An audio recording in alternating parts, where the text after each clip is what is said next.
दरम्यान बच्चू कडूंच्या नेतृत्वाखाली सुरू असलेल्या शेतकरी आंदोलनाला आता महादेव जानकर देखील उपस्थित होते। महादेव जानकर आणि वामनराव चटप यांच्याशी बातचीत केलेली आहे आमच्या प्रतिनिधींनी, आपण पाहूयात।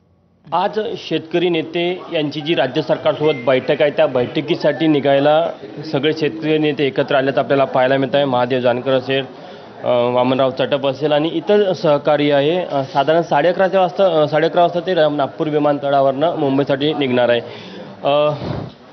कशा प्रकारे बघता आणि किती अपेक्षा आहे की आज तुमची जी मागणी आहे ती पूर्ण होईल? ते आम्ही पॉझिटिव्ह निर्णय बघ पाहतोया। आम्ही जनतेचं खरं प्रतिनिधी आहे।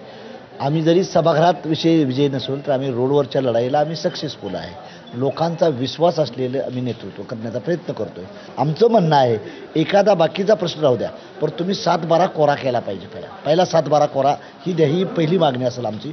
आणि त्याबद्दल आता बजेटरी तरतूद नसेल, येणाऱ्या अधिवेशनामध्ये तुम्ही करू शकता।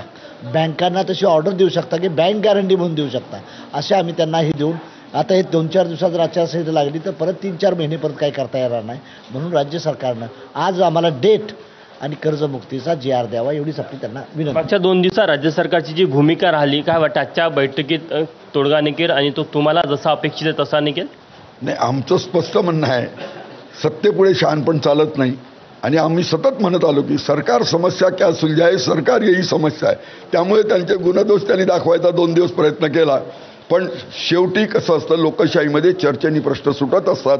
सरकारला जास्त ॲडॉमेंट राहता येत नाही। तेही 2 पावलं पुढे आले। आम्ही आलो, त्यांची 2 मंत्री आले, त्यांनी विधिवत निमंत्रण दिलं।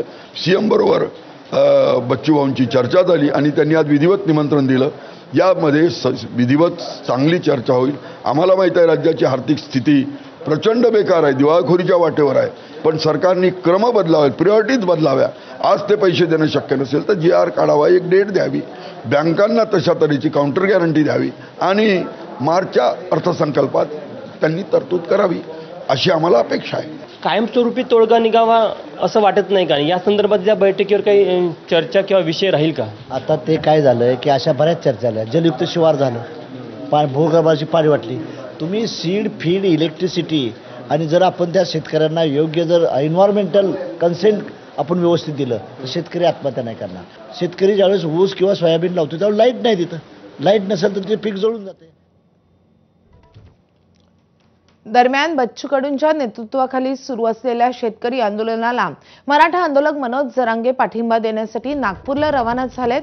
मनोज जरांगे पाटील आंदोलनस्थळी सकाळी 11 वाजेपर्यंत दाखल होतील। ही अटीतटीची वेळ असून शेतकऱ्यांना सर्वांनी सहकार्य करावे असं आवाहन त्यांनी केलंय।